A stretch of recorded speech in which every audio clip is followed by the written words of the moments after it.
বছর পর এই একটা দিন যেখানে আমরা ওকে ছোট্ট করে একটা সারপ্রাইজ দিতে পারি। আগে হ্যাঁ, আজকে আমার হাজবেন্ডের হ্যাপি বার্থডে, আর সেই বার্থডেটাকেই সেলিব্রেট করার জন্য আমি আর সোনাই একটা ছোট্ট সারপ্রাইজ দেব বলে একটু অ্যারেঞ্জ করেছিলাম। তাই চলে গিয়েছিলাম তাড়াতাড়ি করে আমাদেরই বাড়ির কাছে একটা মিয়মোর শপে। আর এখানে গিয়ে কেকগুলো দেখে আমি খুব কনফিউজড হয়ে গেছিলাম যে কোন কেকটা নেব কোন কেকটা নেব না, কারণ কি আমাদের ব্ল্যাক ফরেস্ট ভীষণ পছন্দ ছিল। আমার ফার্স্ট অপশনই ছিল ব্ল্যাক ফরেস্ট, কিন্তু না, এইবারে আর ব্ল্যাক ফরেস্ট নিইনি। মামের পছন্দে একটা অরেঞ্জে ফ্লেভারের একটা নিয়েছিলাম, যেটা দাম নিয়েছিল খুবই কম কিন্তু খুব টেস্টফুল ছিল।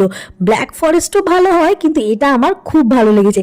যাই হোক, তাড়াতাড়ি করে কেকটা নিয়ে গিয়ে আমরা একটুখানি ডেকোরেশন করে নিয়েছিলাম, মানে সোনাইকে একটু সাজিয়ে আর একটু বেলুন ঠেলুন দিয়ে জাস্ট একটু গুছিয়ে নিয়েছিলাম। আর এই দাদুকে দেখো, মাথার মধ্যে টুনি লাইট জেলে বসে পড়েছে। যাই হোক, আমরা সব পরিবারে কেক টেক কাটা শুরু করে দিয়েছি। যেই 12টা বেজেছে, ব্যাস একটু গান চালিয়ে দিয়েছিলাম ফোনে, আর দেখো কি সুন্দর লাগছিল। আজকে সত্যি একটা খুব আনন্দের দিন, যেখানে আমরা সবাই মিলে খুব সুন্দর করে আনন্দ করে উপভোগ করছিলাম। তোমরা সকলে একটু আমার হাজব্যান্ডকে আশীর্বাদ করে দিও, আগামী দিনগুলোতে ওর যেন সমস্ত প্রার্থনা মনস্কামনা সব কিছু পূর্ণ হয়। আর আমার প্রার্থনা ও যেন সব সময় সব বিপদ থেকে মুক্ত থাকে। তুমি খুব ভালো থাকো। কথা বলতে কি, সত্যি আজকে একটা মনের কথা তোমাদের সঙ্গে বলছি। ভগবান আমাকে আর কিছু দিক আর না দিক, একটা মনের মতন হাজবেন্ড দিয়েছে, যাকে পেয়ে আমি আমার জীবনের সব থেকে সেরা গিফটটা পেয়েছি।